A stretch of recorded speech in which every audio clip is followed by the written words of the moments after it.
guys, Marsing here, bringing you another Dragon Ball Z Dokkan battle video. And so I posted a tweet yesterday, well, it was last night. It actually might have even been early in the morning in the UK. I'm not sure. I was on a night shift last night, so it could still be the same day that you're seeing this video. I actually can't even remember, but regardless, that's not important.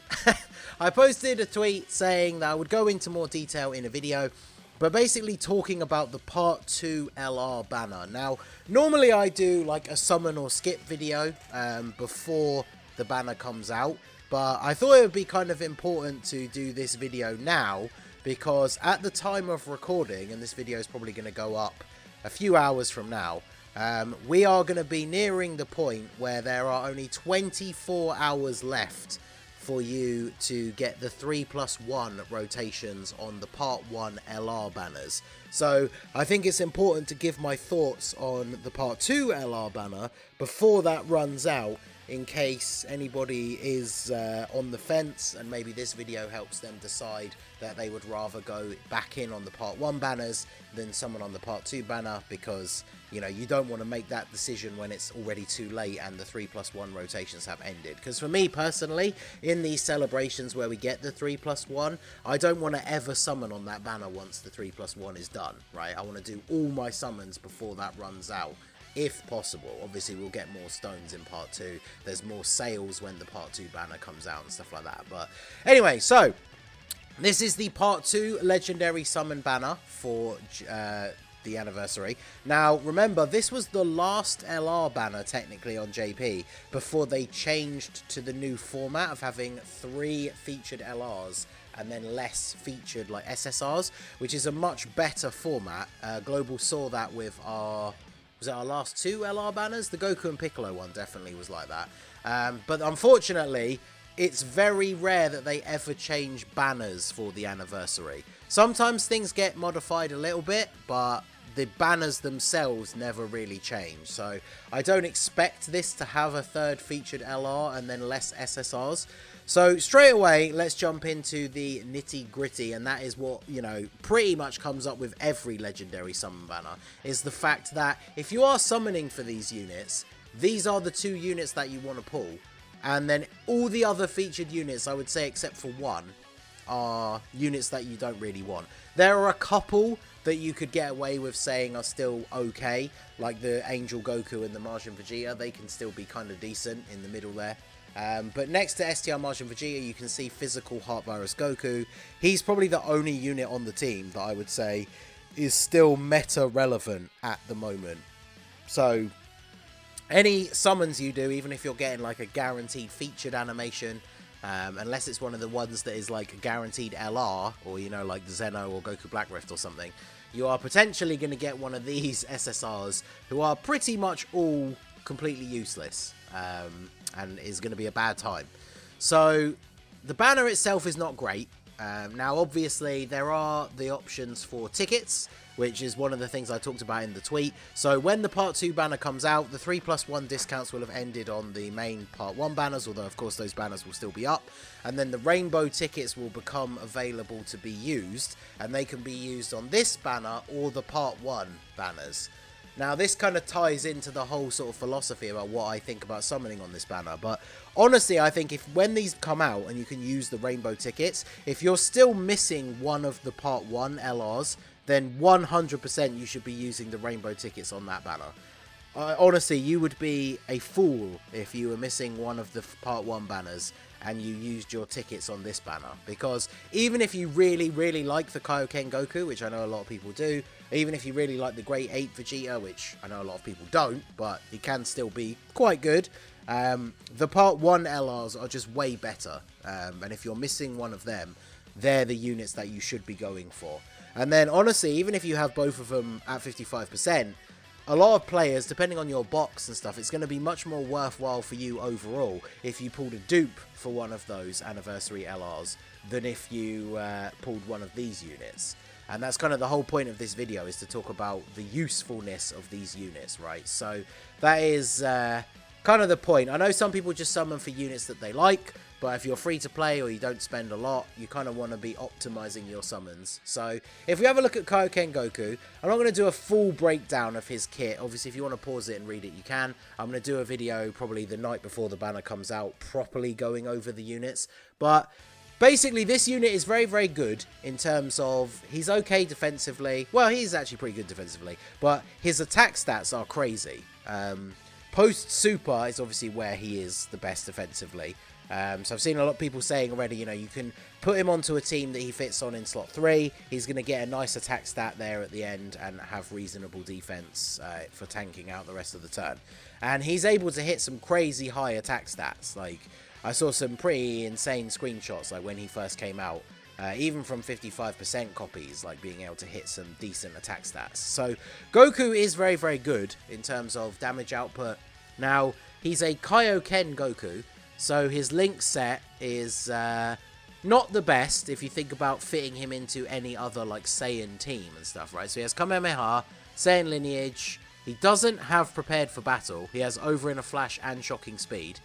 And a lot of people like use the lack of prepared for battle as a way to downplay the LR Super Saiyan 4s, especially over the gods.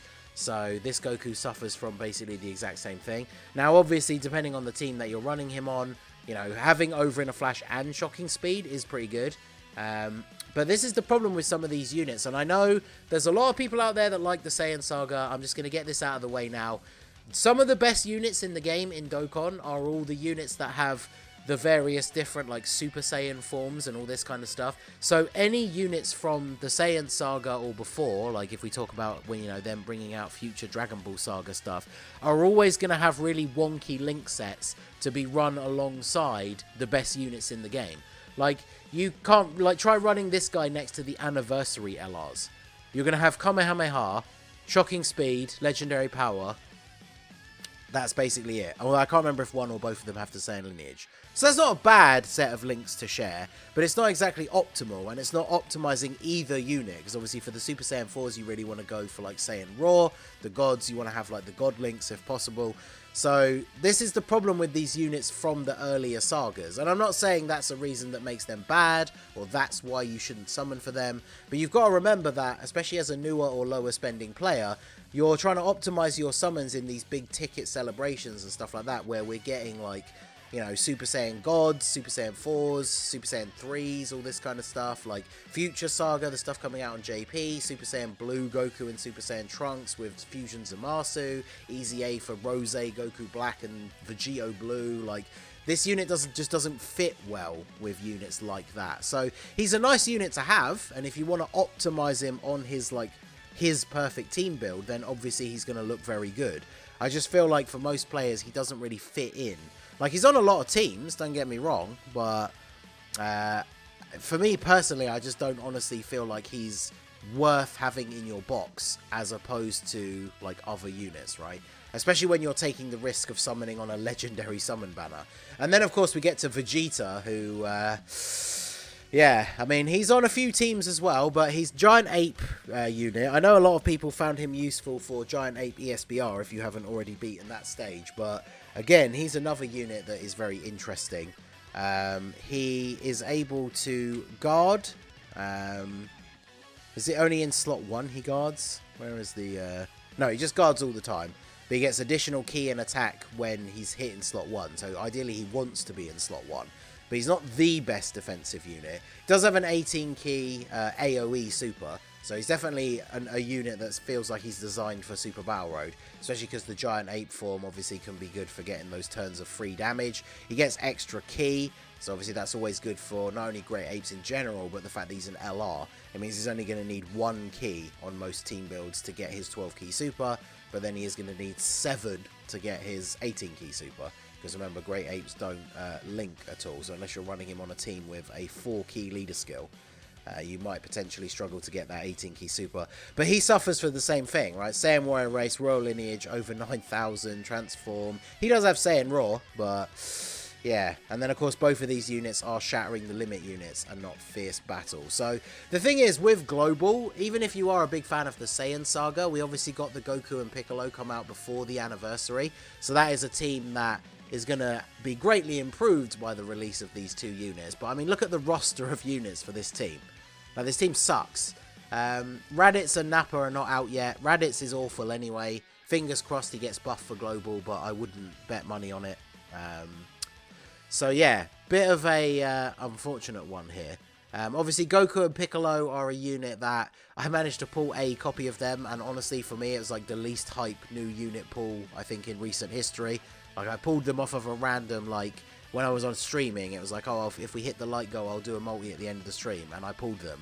And I was more surprised than anything, but hype is not the word I would use. I've link leveled them and literally never used them. So the Saiyan Saga team definitely needs a bit of love in the future. Raditz, of course, like we said, is not good.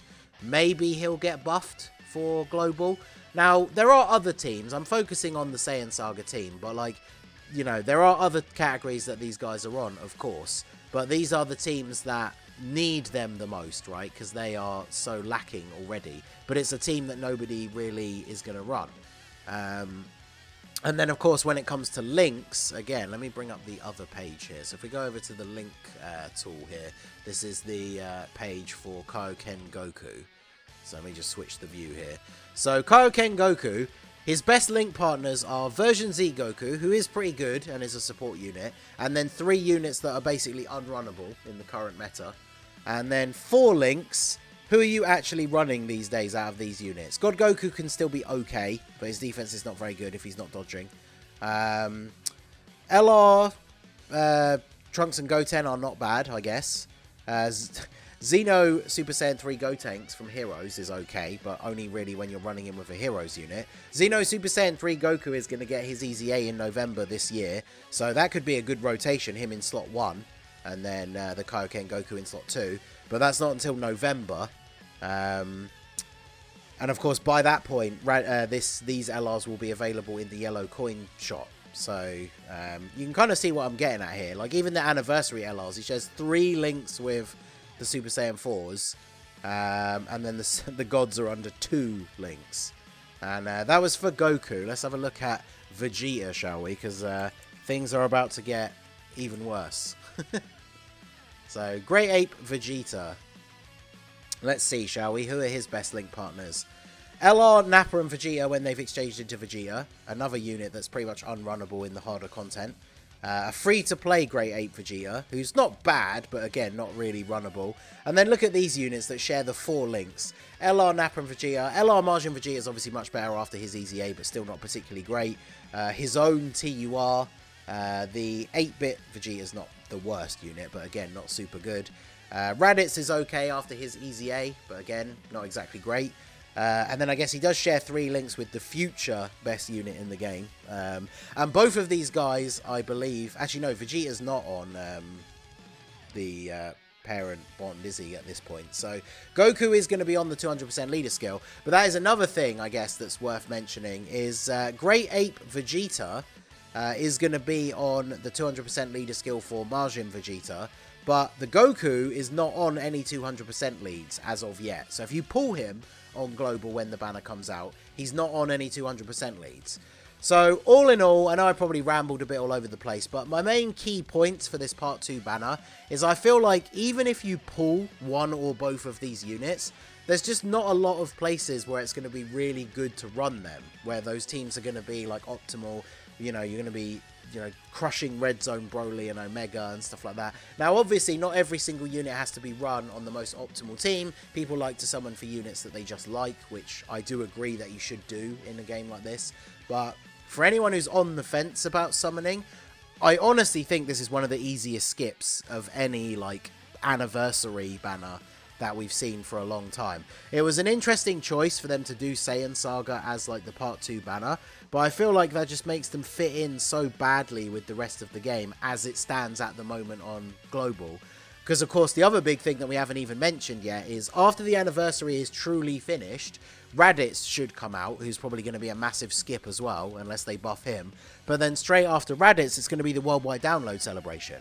So that's why I was talking about like the rainbow tickets and stuff maybe being a worthwhile option. If you have both the Part 1 LRs, maybe you have dupes already. This is what I'm going to do. I have 2 dupes in both the Part 1 LRs. So as a content creator, I would like to get these units so I can make videos on them. So I will just be using the rainbow tickets. And maybe if there's discounted summons, which I can't remember if there was last year, maybe I'll do those. But other than that, like every stone multi that you spend on this banner is a stone multi that you could be doing on the worldwide download celebration, which is going to be 3+1. For global, those units usually don't come back for like 11 months and are usually very good. You look at the situation that we're in right now on global, Namek, Goku and Full Power Frieza have only just come back for the first time with this anniversary, and they're already like past their peak now.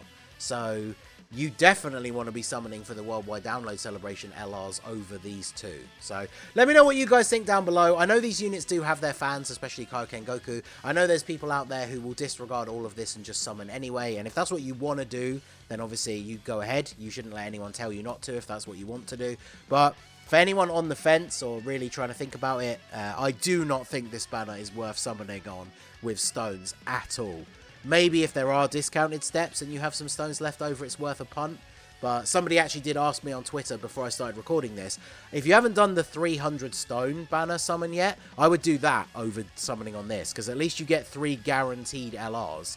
Honestly, the thing I'm hoping for, I'm going to use the tickets, and like I said, maybe do the discounts. Hopefully, I'll pull the new units. But because all the other LRs will be in the unfeatured pool, I'm just kind of hoping that maybe I'll pull dupes for, like, Tech, Goku, and Gohan or something. But usually, the general rule of thumb is that legendary summon banners are not worth the risk. So, try out the rainbow tickets if you want.